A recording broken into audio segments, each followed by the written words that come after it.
Hollywood, California, the Lux Radio Theater presents Fred McMurray and Madge Evans in Up Pops the Devil.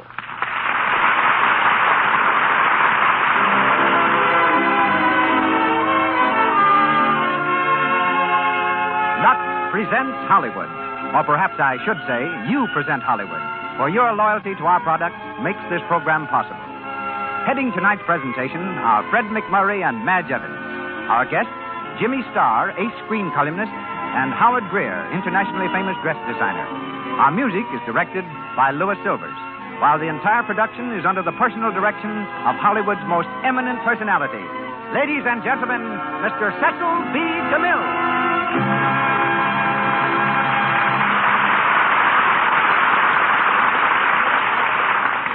Greetings from Hollywood, ladies and gentlemen. For years, the motion picture business has had its unwritten laws, an invisible code authored by experience and enforced by tradition.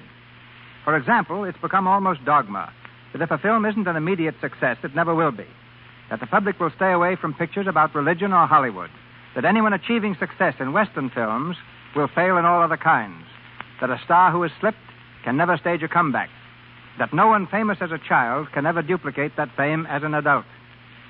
The exceptions to all but the last unwritten law have been many.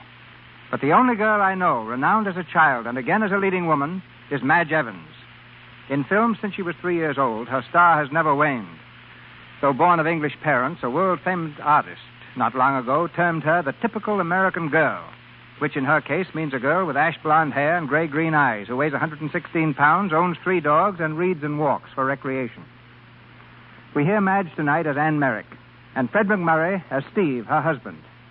Fred is dividing his time these days between Paramount Studio, where he's playing opposite Carole Lombard in True Confession, and the home which he's recently purchased in Brentwood Heights. Give Fred some time off, and you're pretty sure to find him skeet shooting or improvising tunes on his old love, the saxophone. From the original New York cast come Janet McLeay as Luella May Carroll and John Marston as Gilbert Morell. On to the play. The Lux Radio Theater presents Up Pops the Devil by Gilbert Hackett and Francis Goodrich, starring Fred McMurray and Madge Evans.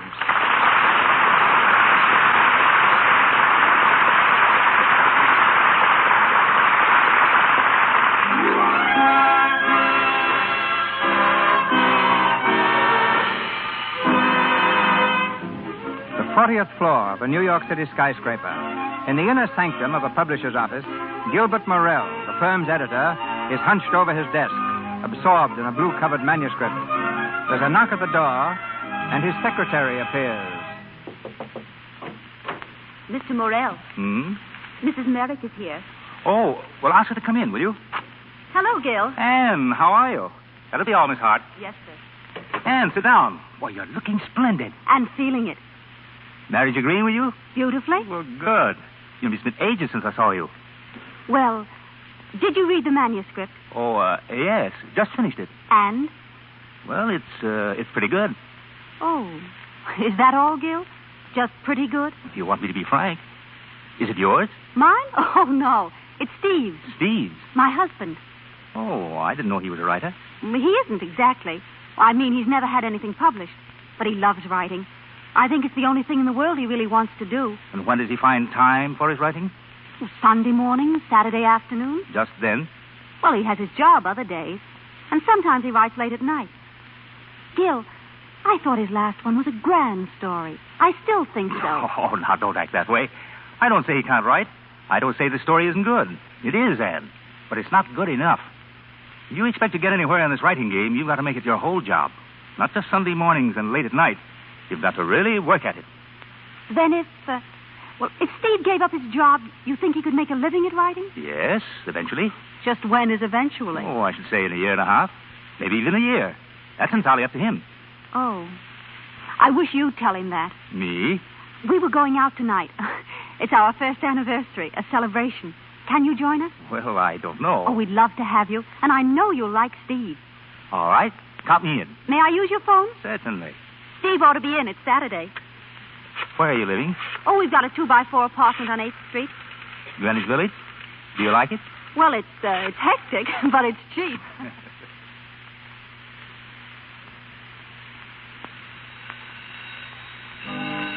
love, Edward.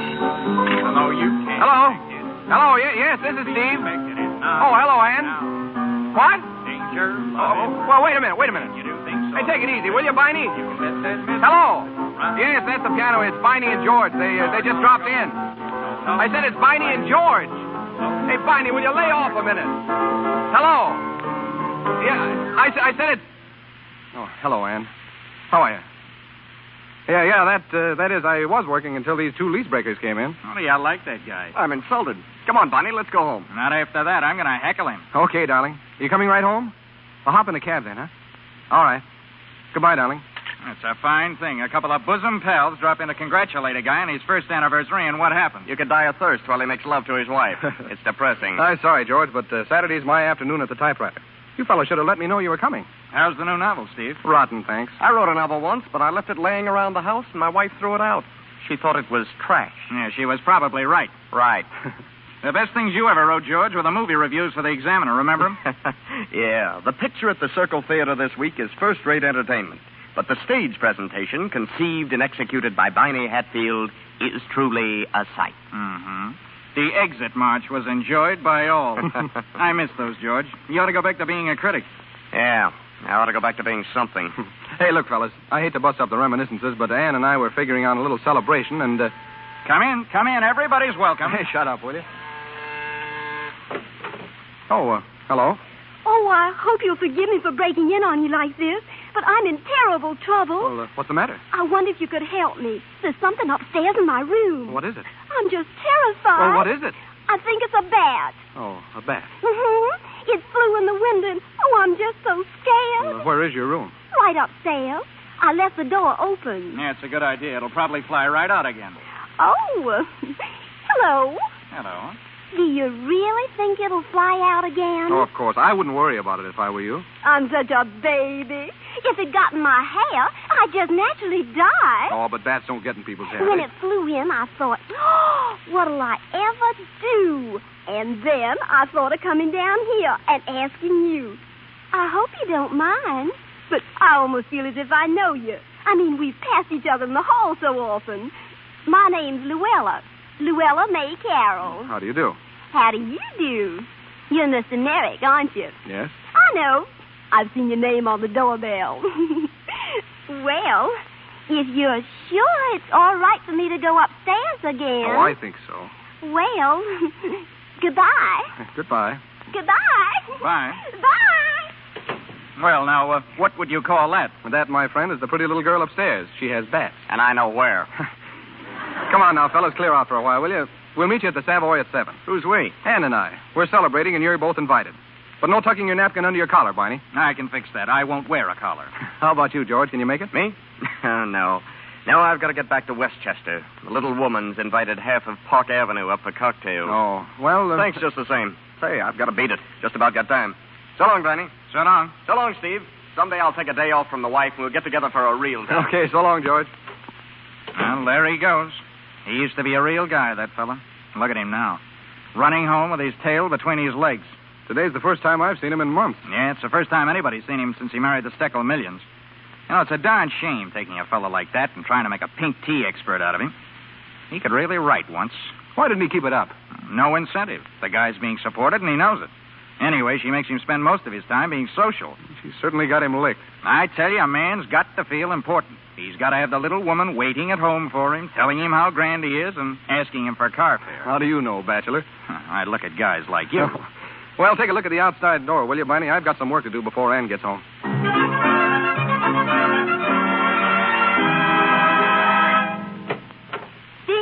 Steve, are you home? Here. Oh, hello, darling. I was just getting dressed. Hello, darling. Did you get my present this morning? Swell, just what I needed. Did you get mine? No, not yet. Oh, that's right. I only bought it this afternoon. Oh, well, I guess that's why. Here you are. Plush box and everything. Oh, Steve, you didn't. Go on, take a look. Oh, Steve, It's a bracelet.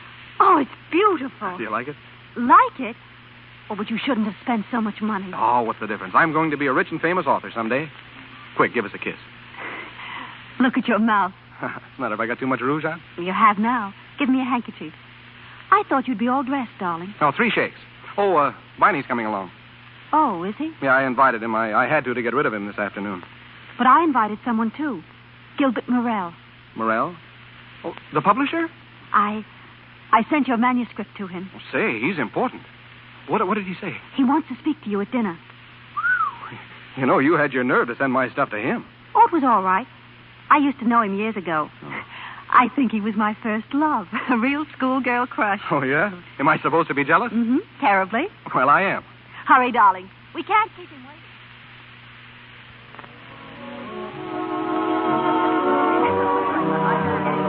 And that's what I told Anne. A year and a half. It's up to you, Steve. You could do it, Steve. I know you could. But it would have to be all writing, Steve. Nothing else. No other job, huh? Well, thanks, Doctor. I feel much better.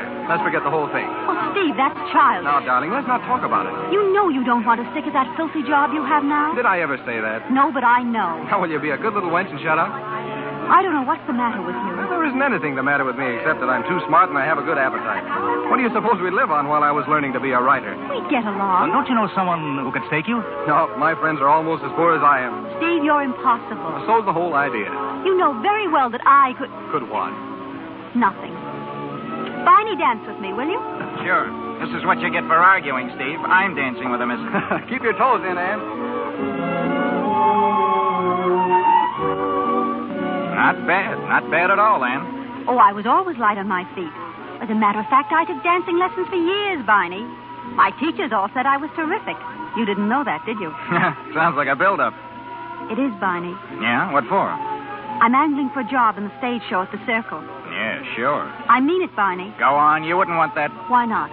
You wouldn't work in a chorus. What's wrong with it? Well, it's too hard. Hard. Yeah. You start rehearsing at 10, then you give a performance. Just as you start to take off your costume, you hear your music, another performance. Rehearse, grab a sandwich, another performance. Rehearse, another performance. Now, when you get home at night, you're lucky if you can stand up. I could do it, Barney. Oh, but- I'm sure I could. Well, if you want the job, I'll get it for you, but... Thanks, Barney. I'll remember that.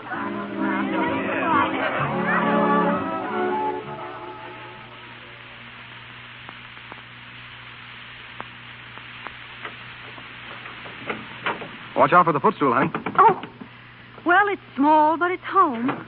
Turn on the light, huh? Here, I'll take your wrap. Thanks.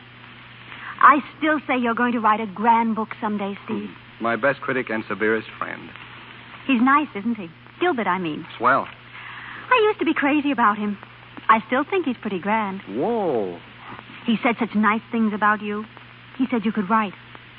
And now I want to tell you something. Oh, going to work on me again, huh? Yes. Darling, are you still happy? You know I am. They say the first year is the hardest. Can you believe it's a year? Seems like 10. What? I mean 7. What? Well, 2 weeks, but you're getting it for a bargain. This is the day we were going to decide things. Yes. Any complaints? Plenty. What? Well, you never ask me where I've been. You're not jealous. You don't nag. And above all, you look too pretty in the morning. I'll make a note of that. Must nag, mustn't look pretty. But in spite of that, I'm hooked for life. Have you any complaints? Yes, one. Shoot. I want you to do what Gilbert says. Give up your job. Now, Anne. I want you to write. I don't want anything but you. Now you don't, but... Now and forever. Anne, this is the first time I've ever been happy in my life. This is the first time I've ever had a real home, anyone I cared for, anyone I wanted to take care of. And I'm not going to throw it away on a chance. But, Steve... Now, it's all set. We've had a year. We're still on speaking terms. We're going on. Steve, don't you see? You're going to hate me if I keep you from your writing. I couldn't hate you. You will someday, after this magic is gone. It won't ever go. It's because of me you won't do it, isn't it? You know, I just thought of something. What? You've got the loveliest mouth. Answer me, Steve. What? It's because of me you won't give up your job. Because I'm dependent on you. Well, yes. Then I'll have to leave you. I'd like to see you try it. Hey, what goes on? Who are you calling? A very dear friend of mine, darling. Oh, that's nice. Do I know him? I think you've met the gentleman. Hello? Hello, Barney? Barney. It's Anne. I wanted to ask you something. Did you mean that about the job at the Circle? Say, let's not do these things tonight. I'm tired. Of Let's go to course bed. I wanted, or I wouldn't be calling you. You don't want that job. I can have it? Hooray. When do you want me to report? Tomorrow morning, 9:30. Oh, Barney, you're a darling. I'll be there at 9:30. You'll never get up that Wait early. a minute. Barney, how much does that job pay? What? I'll be there at 9. Goodbye. How the heck you will. Steve, it's wonderful. Do you know what that job pays? $50 a week. And Barney says it's definite, and it'll go on week after week. Anne, do you really want to do it? Why, of course I do. Then you can give up your job. My job? What are you talking about? Don't you see, darling? I can support you. What? If we cut out all the parties, we can easily live on that, Steve. Just until you finish the book. Why, it's a perfect solution. Are you serious? Of course I am. Now, you listen to me. I think it's great of you to think of this thing, but I won't let you do it. Why not? Well, it's impossible. What the... I don't want to write. We're happy. Look here, Steve. You're just discouraged because Gilbert turned down the book. I'm not discouraged. I'll write. This is your chance. Will you take it? No. All right, then. We said we'd separate after a year if we weren't satisfied. I'm not satisfied. Say, what's the matter with you? I mean it, Steve. You mean if I don't quit my job, sit back and let you do the work, you'll leave me? Yes. I couldn't do it. I can't have you supporting me. Well, then I'm lending you the money. Is that better? Well, it sounds better. Will you do it? It won't be long, not more than a year. A year? I could write 4 books in a year. Then prove it. All right, I will. It's all set? Now, wait a minute. It's all set. All right. When do we start? Tomorrow. Here's your first loan to bind the bargain. What's that for? Household money? Household money? That's your job now. Well, I'm going to bed. I've got to get up at 8. You'd better come, too. You've got to get up at 7 and get my breakfast. Oh, yeah? Oh, no.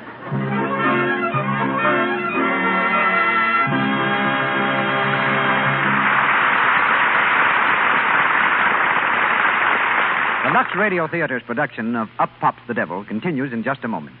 In the meantime, we take you to the dormitory of a Western college, to the attractive room of one of the girls who happens to come from Hollywood. A large parcel post package lies on the desk. Why, Jeannie, what do you care what's in my package? Well, I'm hungry.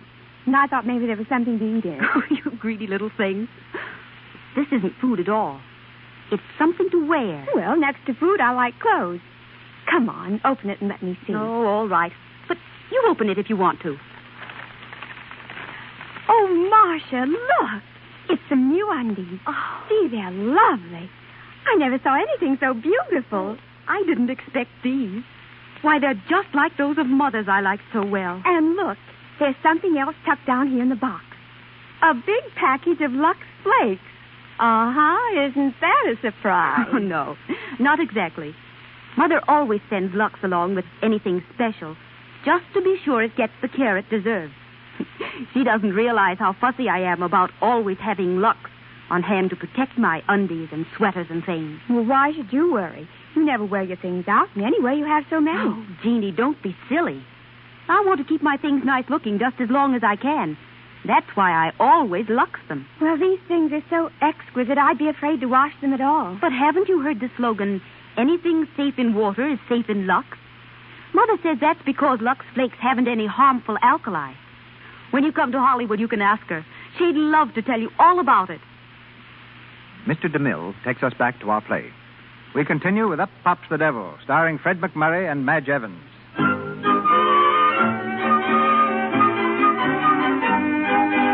With Anne working in the chorus and paying the bills, Steve went ahead rapidly on his new book. But now, after 4 months, the situation is beginning to pall. It's late afternoon, and Steve at his typewriter is trying vainly to concentrate, interrupted repeatedly by the routine of housekeeping.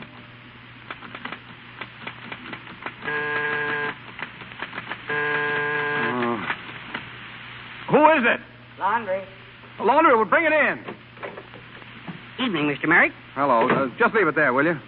Say, it's about time you came. I've been waiting for a shirt since Thursday. Well, I was up here this afternoon and there was nobody home. Well, why didn't you leave it? The other fellow always did. Yeah, that's why he got fired. Too easy. Didn't collect the bills. Say, you smell something burning? Oh, holy cats, it's the dinner. Wait a minute. You cooking? Bet I can guess what it is. Don't tell me now. Blanketed chicken. Is that right? I don't know what it is now. It's all black. Hey, leave that stuff and beat it, will you? But the boss said that... Oh, ye gods. Hello? What? No, it isn't. You've got the wrong number, madam. Well, what are you waiting for? Pick up the dirty stuff, will you? I'm busy. Where is it? It's in the bedroom. Look for it. Who is it? Hello, Steve. It's me. Hello, Luella. What do you want? I've got something to tell you. Listen, Luella, I'm awfully busy. Oh, you look so cute in that apron. What? Oh. Oh, don't take it off. I like it. Luella, what do you want? I told you. I have something to tell you. Well, look, couldn't it wait for a while? You told me 4 things this morning and 3 things this afternoon. I'm up to my neck right now, and I... But something terrible has happened, Steve. You just got to help me. Oh, what's the matter this time? Are your curling iron busted again? Now, don't laugh at me. I'm serious. Well, come on. What is it? Sister Belva's gonna be married. Isn't that mean? Yeah, that's terrible. Excuse me, will you? Well, it is mean. She's gonna be married right away. And that means I've got to go home. That's fine. I mean, yes. I've got to get the train tonight. That's what's so awful. Steve, what must I do? Well, what do you mean? Well, how do I get my ticket? Oh, that's easy. There's a man at the station who sells them. Could you come with me? I'm sorry, Luella, but I couldn't make it now. I'm as busy as a dickens. Oh, Steve, you never do anything I ask you to. You never take me anywhere. Now, Luella, please, can't you see I'm busy? Oh, all right.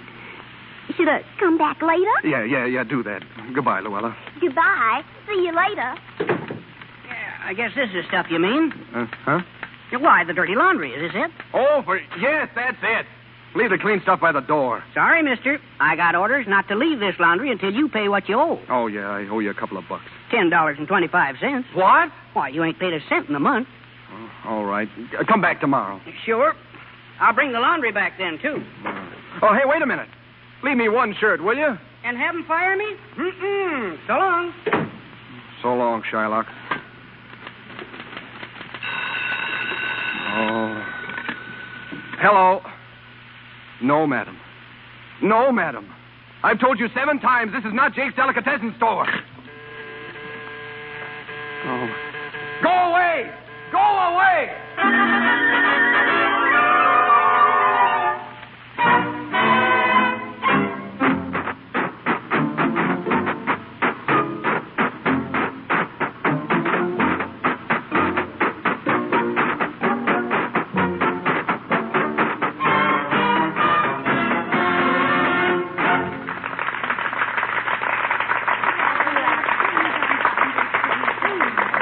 Girls, back at 8:30 tonight.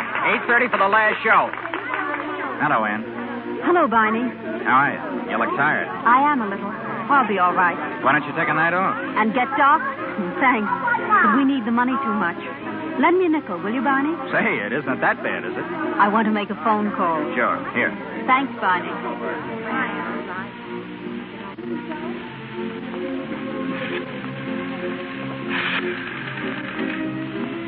Hello?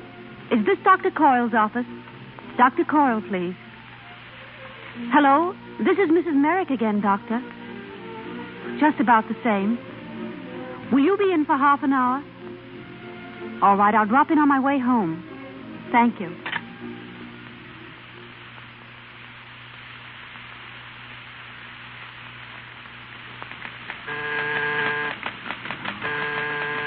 Who is it?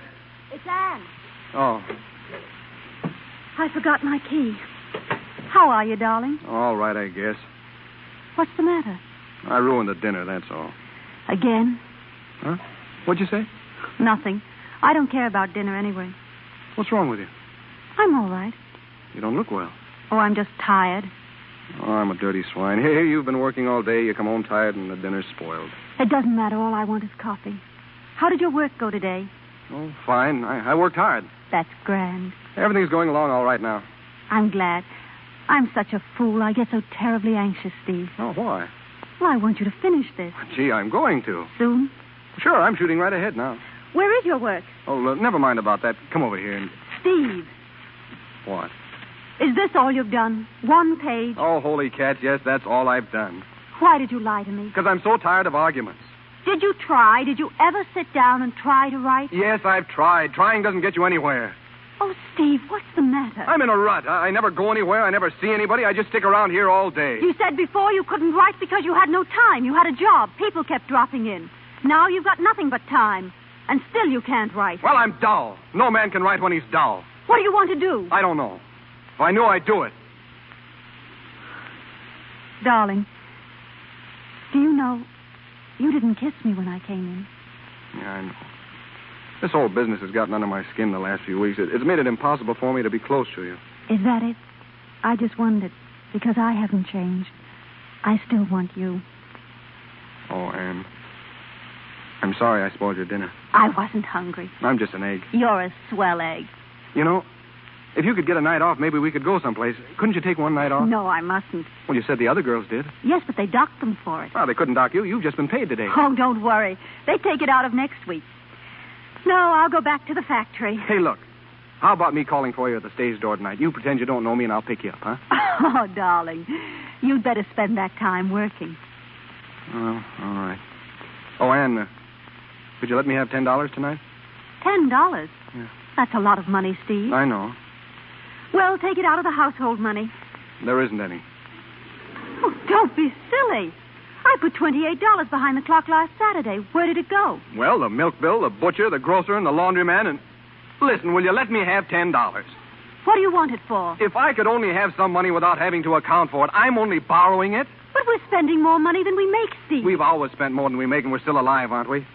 I think the best plan is for me to keep the money and pay the bills. Where do I come in? Well, I'll give you an allowance. Oh. And how much were you planning to give me?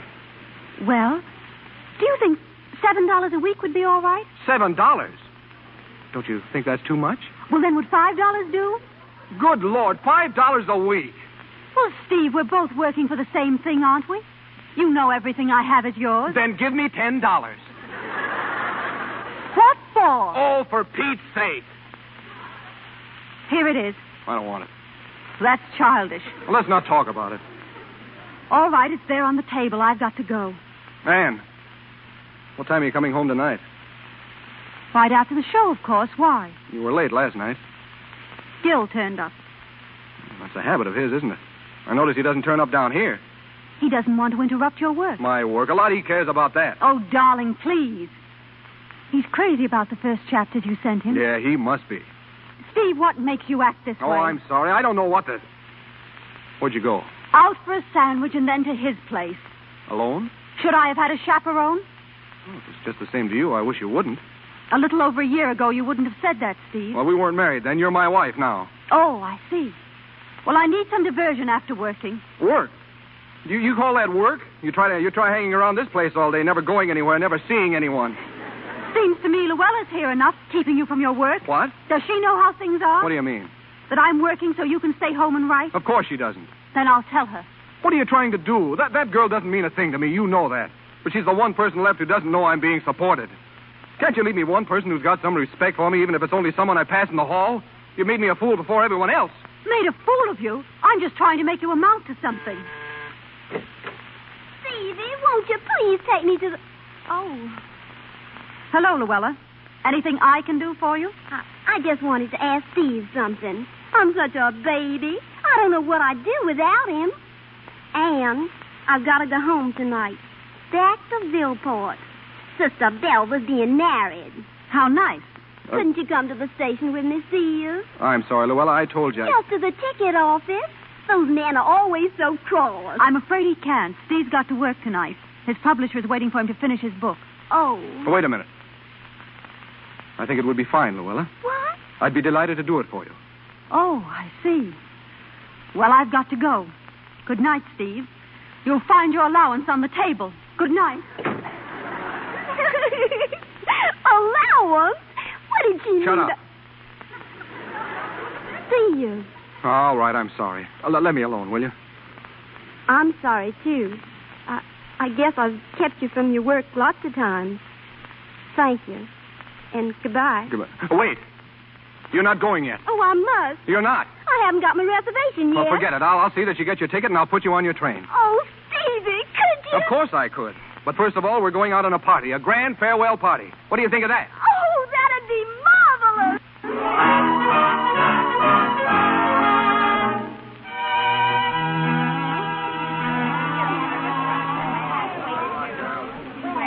I'd like to see Anne Merrick, please. Sorry, no one allowed backstage. Oh, but the show's over. Well, never mind. Here she is. Anne.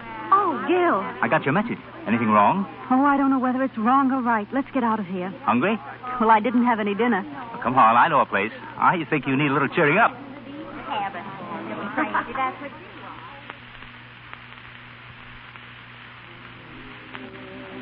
That's the story, Gil. Oh, I shouldn't have done it, I guess. He's probably sore at me. I can't blame him much. Well, I'm afraid this arrangement is getting under his skin. You know, Steve's always been on his own, done as he pleased. Now that he has to account for everything... Up pops the devil. Yes, it's too bad. I don't know if I should tell you this. Steve asked me for an advance last week. He did? It was okay. But when he heard it had to come out of my own pocket, he turned it down. Gil, that's the sort of thing that scares me. I give him money, enough for everything. What does he do with it? Every cent counts now. And if you're hard up... Oh, wait. You haven't heard my news. Don't laugh too loud, Gil. But I'm going to have a baby. Anne. Oh, that's swell. Oh, that's grand. I just heard the glad tidings this evening. It sort of knocked me for a loop. Does Steve know? No. I'd like to see his face when you tell him. But I'm not going to tell him. Not yet. But it's the thing he needs. Why, it'll make him feel like $1 million. Oh, no, I don't want him to feel any responsibility. He'd think he had to go back to his job, give up his writing. I don't want that. I can go on helping Steve, and I'm going to do it. Don't you go and tell him. I won't tell him. But there's one thing I'm going to insist on if I'm to be a party to this. I'm not going to have you worried about money. I'm going to give you a check. Oh, no, Gil. Just so that if you don't feel like dancing, you can quit. But I couldn't take your money, Gil. Well, we'll call it a loan then. And we'll take it out on Steve, just as soon as we make him a rich and successful author. Well? All right. That's a good girl. Oh, you're swell, Gil. You know, I rather like the idea of having a baby. Now I'm getting used to it. Why, of course you do. I wonder what Steve will say when I... Well, what's the matter? Don't look now, Gil. But he's here. Who is? Steve, over there in the corner. He's entertaining our dear little friend from upstairs. Anne. So that's where the money goes. Anne, stop it. He's taking her out on my money. Don't be silly, Anne. Sit down. I'm going to speak to him. Anne, come here. Oh, Stevie, you're just so funny. Hello, Steve. Oh. Oh. Hello? Hello, Gil. Hello, Steve. Sit down. I thought you were home working, Steve. I was. I'm not now. Is this what you wanted the $10 for? Anne, please. Luella, Steve's taken you around a lot, hasn't he? Why, no. And now he's bought your supper. Yes, but... Well, let me tell you this. Every time he took you out, I paid for it. Shut up. And when he gave you this supper, I paid for it. I've worked hard to get that money. Shut up. I won't shut up. I wanted you to tell her, but you wouldn't. It's the truth. She ought to know it. Then go on, tell her. Tell everybody. She's supporting me, Luella. She buys my clothes. She buys my food. She pays the rent. Now everybody knows it. Are you satisfied? Stevie, come back. Wait. Anne, you shouldn't have. I don't care. It was the truth. I don't care.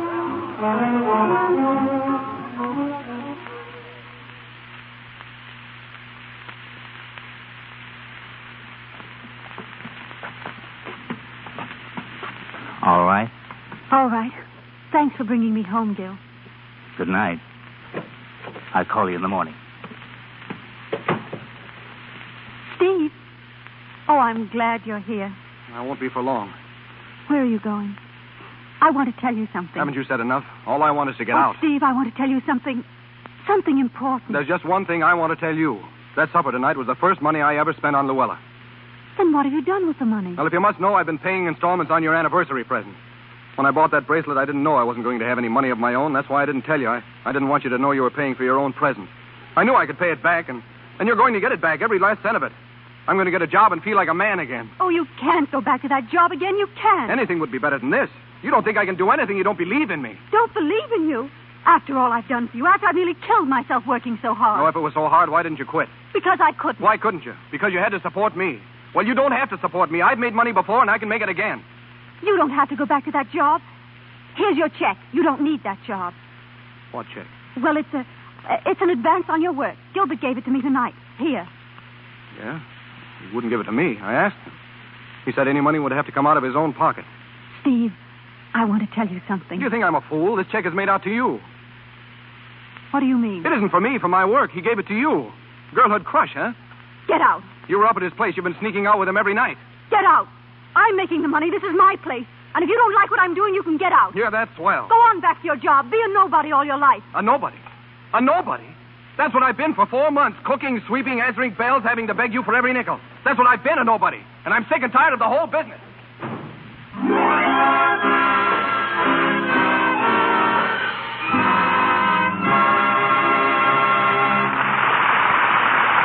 We pause for for station identification. This is the Columbia Broadcasting System.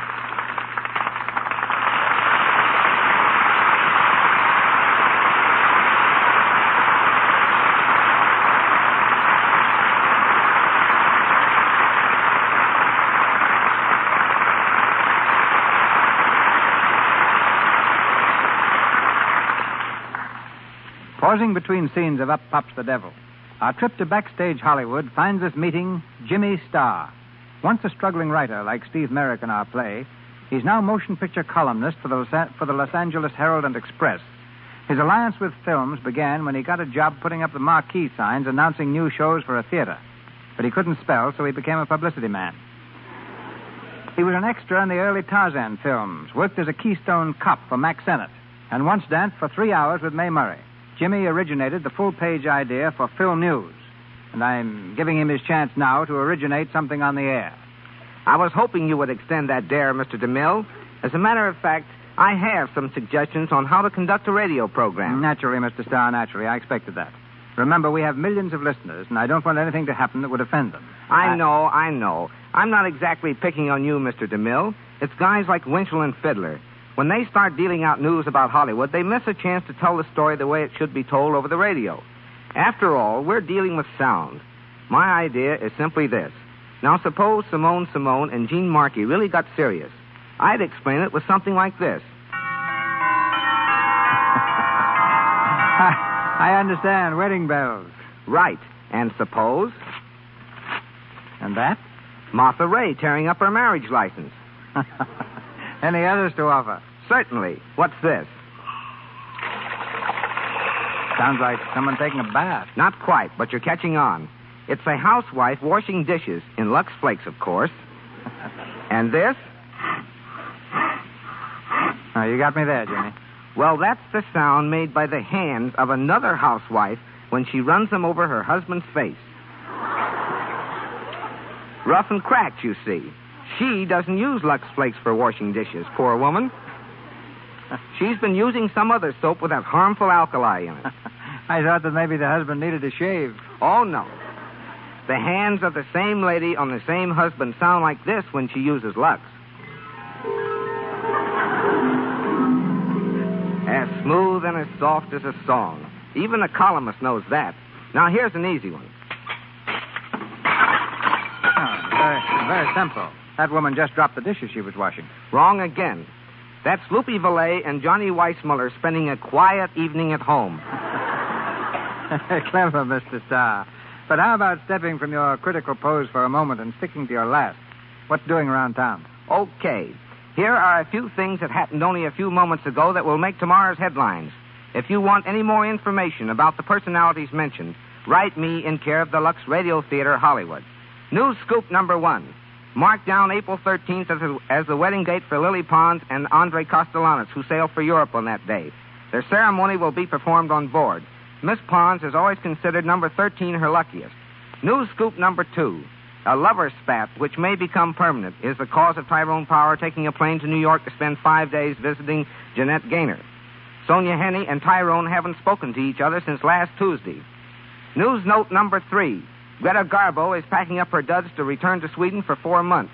The mysterious movie maid will slip out of Hollywood sometime within 3 weeks, but not without first signing a new contract with Metro-Goldwyn-Mayer. Screen scoop number 4. Virginia Bruce and director J. Walter Rubin are tuning up the wedding bells. They're so in love, Virginia has already put her okay on a lot on which Walter will build their love nest. Screen scoop number 5. Producer David Selznick loudly denies that Paulette Goddard has been assigned the coveted role of Scarlett O'Hara in Gone with the Wind. That's true, but it's a 10-to-1 bet she gets the part. News note number 6. Charlie Chaplin, who vowed he would never make a talkie, will speak in his next picture. News note number 7. On location in Bel Air, Katharine Hepburn formed a softball team and challenged some kids playing in a vacant lot. Cary Grant pitched, Katie played third base, and director Howard Hawks covered second base. The final score was 28-8 in favor of the movie team. Katie hit a home run, stole 2 bases. And the kids won't know until they hear this that they were playing with the elusive Katharine Hepburn. And thanks for letting me talk, Mr. DeMille. And now, letting sound tell the story again, here's a way to say goodbye to a columnist. And that, ladies and gentlemen, was Jimmy Starr.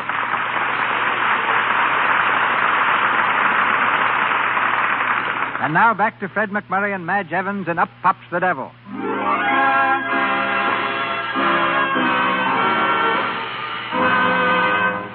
2 more months have gone by.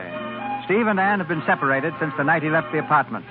But now Anne is planning to see him again, once again, to settle the matter of their divorce.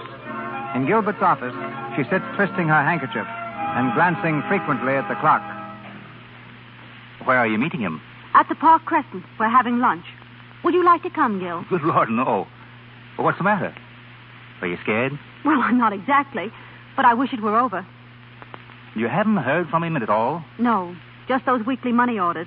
He sent me another this morning, $100. I wish he wouldn't do things like that. I'm trying to dislike him. His war debt. He said he'd pay it all back to me. You've quite a collection. What are you going to talk about at lunch? The divorce. He doesn't know anything about it yet. Will you tell him you're going to marry me? Yes. And when are you going to tell me? Oh, Gil, you're a darling. But I couldn't marry you. You're still in love with him, aren't you? I tell you, I hate him. The only thing we're going to discuss is the lawyer's instructions. But you might want to tell him about the baby. I'll never do that. But it isn't right not to tell him. Gil, please. I know what I'm doing. I hope so, Anne.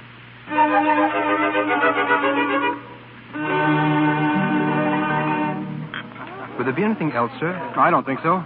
Anne? Nothing, thanks. Yes, ma'am. Well, enjoy the lunch? Yes, thank you. I hear you're not at the Circle anymore. No, I left a few weeks ago. I was glad when you sent for me. I'd have sent for you sooner if I'd known where you were. Was there anything special you wanted to see me about? Yes. It's about the divorce. Divorce? What divorce? Ours. I went to see a lawyer. Wait a minute. What is it? Do you mean this? Yes, Steve. A lawyer? Well, Anne, how could you go to a lawyer? What did you expect me to do? Well, it's just you and me. What's between us is nobody's business. Unfortunately, when we got married, it became the state's business. Anne, this is you and me. You can't act like this. It's a shame, isn't it? So much easier just walking out. Can't we settle it between ourselves? Well, we could have if we hadn't been such fools as to have gotten married. Well, it wasn't marriage that made us unhappy. It was me. I'm sorry, Steve. I lost my sense of importance. I couldn't write. I couldn't do anything. You could fight, though. Of course I could fight. I was just trying to convince myself I was somebody. I had to fight. Can't you see that? It didn't matter about what. It did to me. And... Well, I guess that's all. And you're leaving me for something I said when I was so mad I couldn't see straight. Listen, Ann, you're my whole life. I haven't anything but you. These 2 months I've been so lonely for you, I could hardly go on. I telephoned you again and again, pretending it was the wrong number just so I could hear you say hello. And then I came to your stage door and followed you. I wanted you so terribly. But I couldn't come back. I had to get on my feet first. And I haven't done so badly, have I? 2 stories accepted, and now I'll finish the book and... Oh, Ann, look at me. What's the use of all this? I'm going. Telephone Gil about the divorce. He'll tell you all about it. Ann, are you going to marry Gil? Yes, Steve. All right, I see. All right. You can come up to the apartment and get your things anytime. Oh, thanks. I guess there's nothing there I want very much now.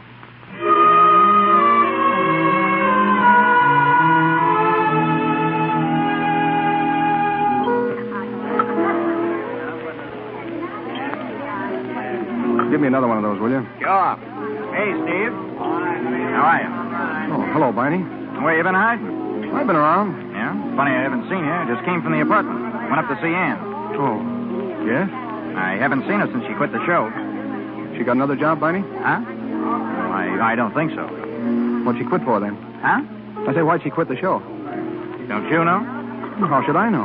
Well, if you don't know, I don't know. How was she, Barney? Okay. Gil Morrell was up, too, for a while. Yeah? He came to say goodbye. Yeah, to who? Say, what is this? To Ann. To Ann? Yeah, Morrell's going to Europe for a couple of years. You're crazy. How do you like that? I'm crazy. You mean he's really going? If he isn't, he's an awful liar. Alone? I guess so. Why? Let me out of here. Hey, where are you going? So long, Barney. Hey, what's the matter with you? I'm crazy. Hey!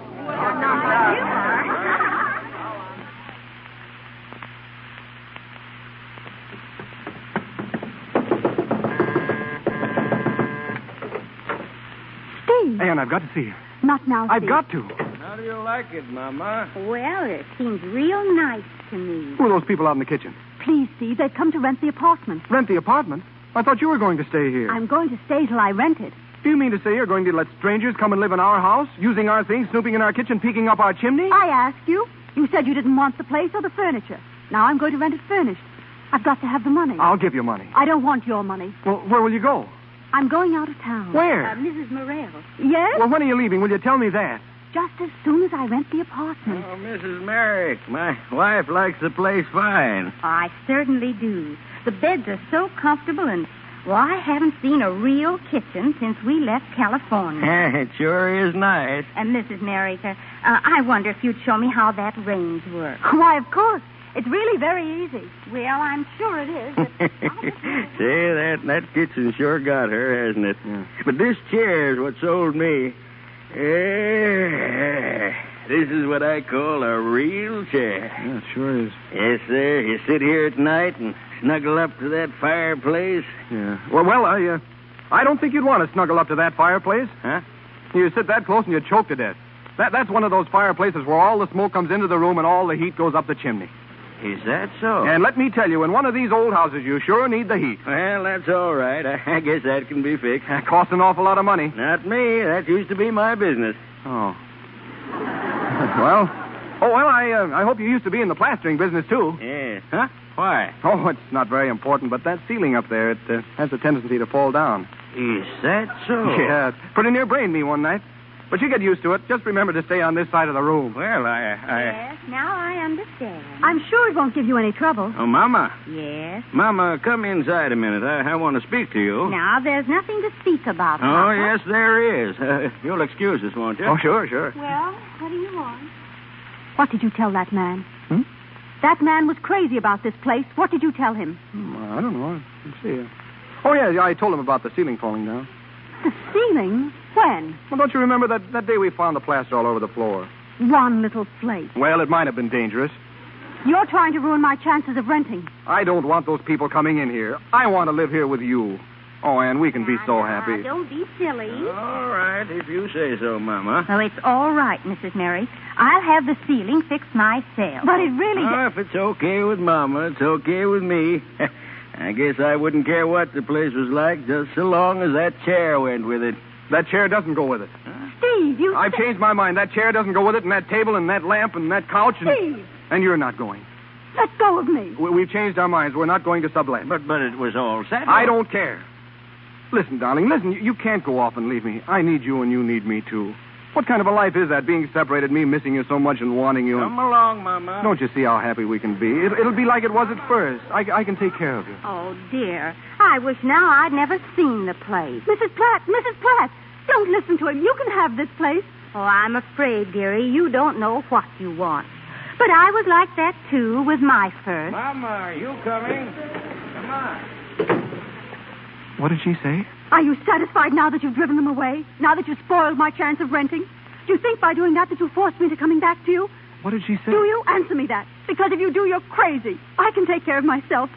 I've made money before, and I'll make it again. I know. She said something about you first. Oh, she's crazy.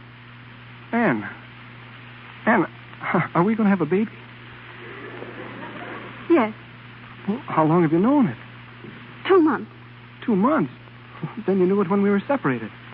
Yes, Why didn't you tell me? I was going to. Going to? That's swell. You were going to tell me, but you didn't, did you? 2 perfect strangers from California walk in and tell me I'm about to become a father. That's great. That's swell. Well, you see, Why didn't you tell me at lunch that day? I didn't want to. Why not? You'd have said the wrong thing. No, you're just trying to get even. Do you mean to say that you were going to walk out that door without even telling me? My own baby? Not your baby, it's mine. Yours hasn't got a father? No. What? Well, he's a brute. What, the baby? Yes. No, I mean you are. Oh, Ann. I don't want to fight anymore. I don't want to talk anymore. Why don't you kiss me? Oh, Steve, Darling, I'm so crazy about you. you've got a funny way of showing it. You were going to let me walk out. You had me scared. I thought you meant it. You stupid. How could I? It was just a lesson, darling. I've learned it already. You did it so well. I was scared to death. You didn't show it. Darling, all I want in the world is to sit back and let you take care of me. Darling, that's just what I'm going to do.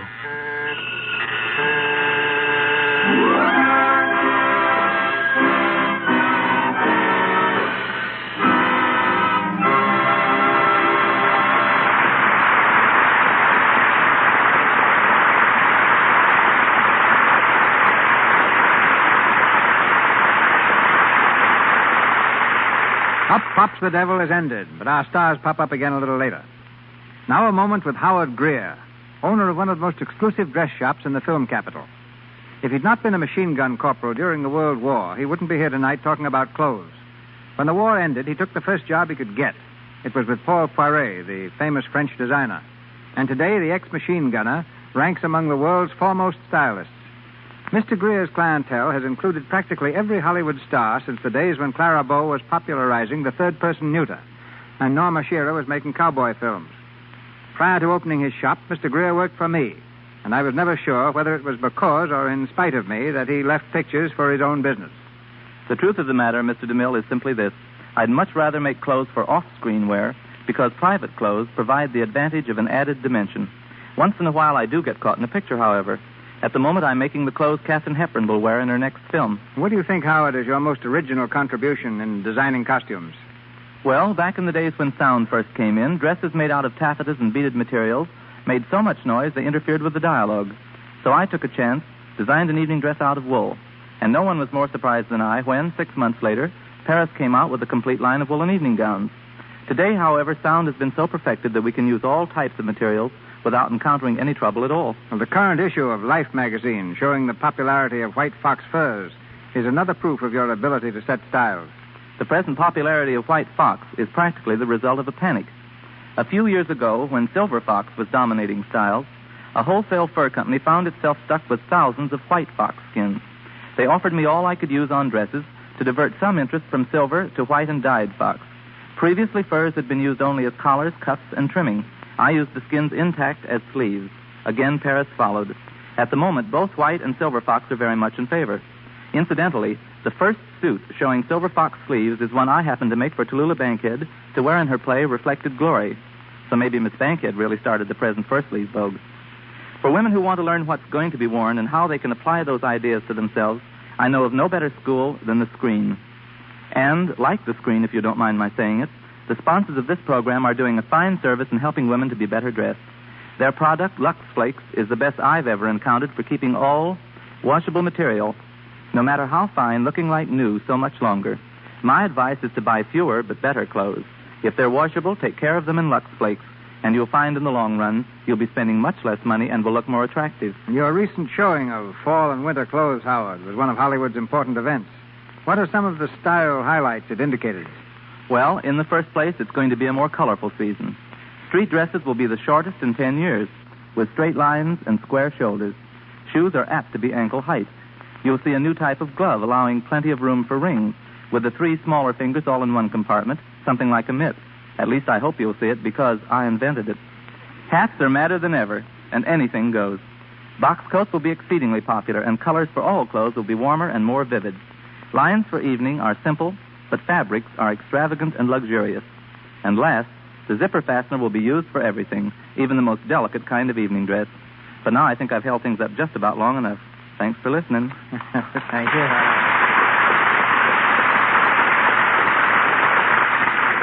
While most people go to the city to work and to the mountains for a vacation, Fred McMurray and Madge Evans have just done the opposite. Madge returned last week from a nice, quiet rest in New York. And Fred has been in the San Bernardino Mountains working on his new film. Which only proves again that the movies are a tricky business. You know, just before I came here tonight, I was working on the set of True Confession and thinking how mad we must appear to people who happen to drop in and hear the language of motion pictures. You mean our dialogue? No, I mean a conversation like this. Look out, Fred. We're going to kill that baby and put a silk around the broad. We'll drop that gobo over your head and don't look at the blimp. Just make sure you're behind the 8 ball. The average person needs an interpreter on a movie set. And perhaps we should explain that in screen language, when you kill a baby, you merely turn off a small spotlight. And the silk around the broad is a diffuser hung in front of a wide rectangular light. While a gobo, for those who are interested, is an oblong shield that keeps light out of a camera lens. The blimp being the padded camera covering that deadens sound, and the 8 ball simply a new type of microphone. I might add that we're not referring to food and drink. when we tell an electrician to take his keg of beer and spaghetti and put them in a corner. The keg of beer is just another variety of small light, and the spaghetti, the wire cable. It's practically another language. But what about all this hard work Fred was doing up in the mountains? The story I heard was that he went to Lake Arrowhead. Yes, to go swimming. Oh, what a hardship. Well, let me explain, Madge. Arrowhead may belong to sunny California in summertime, but in October, I think the Eskimos take possession of the lake. If it was that cold, why didn't they use a double? Well, they did take a double up there, but it seems that while the double was a beautiful swimmer and incidentally is a good friend of mine, the only stroke he knew was a dog paddle. Now, suppose you tell us about that trip to New York. Oh, nothing very exciting, Fred. Just a nice change and a chance to see some of those Broadway shows. I was rather amazed to find out how many of our Hollywood neighbors are now in plays there, or soon will be. Mona Barry, Frances Farmer, Frederick March and Florence Eldridge, Ian Keith, Walter Houston and Nan Sunderland. But it's very good to be back home and to be with all of you here in the Lux Radio Theater once again. Many thanks. Good night, C.B. Good night. Good night, Madge. Good night, Fred. I'll see you behind the 8 ball.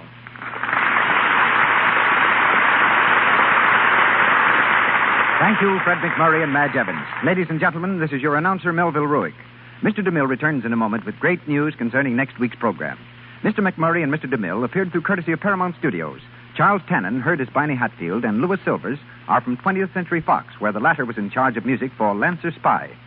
Also in tonight's cast were Frank Nelson as George Kent, Dink Trout as laundryman, Marie Hammond as Mrs. Platt, Lou Merrill as Mr. Platt, Ann Morrison as secretary, and Robert Whitney as head waiter. And now, our producer. Next Monday night, one of the finest actors the screen has ever known comes to the Lux Radio Theater. Most of us, I'm sure, recall his brilliant performance for us last season in Men in White, and more recently on the screen in Captains Courageous. His name, Spencer Tracy. He stars for us in the celebrated story by Sinclair Lewis that became a national bestseller and a box office triumph as a motion picture, Arrowsmith. In it, Mr. Tracy plays the part of a modern microbe hunter, struggling to be true to both his wife and science. And starring with Mr. Tracy will be Miss Fay Ray.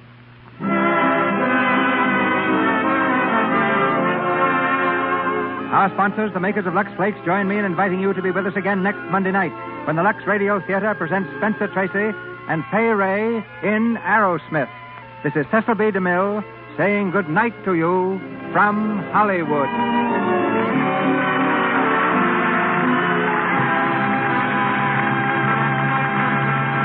Our play tonight was from the original by Albert Hackett and Francis Goodrich. Gained your love at work and loveliness of you heard during tonight's performance were from You Can't Have Everything. This is the Columbia Broadcasting System.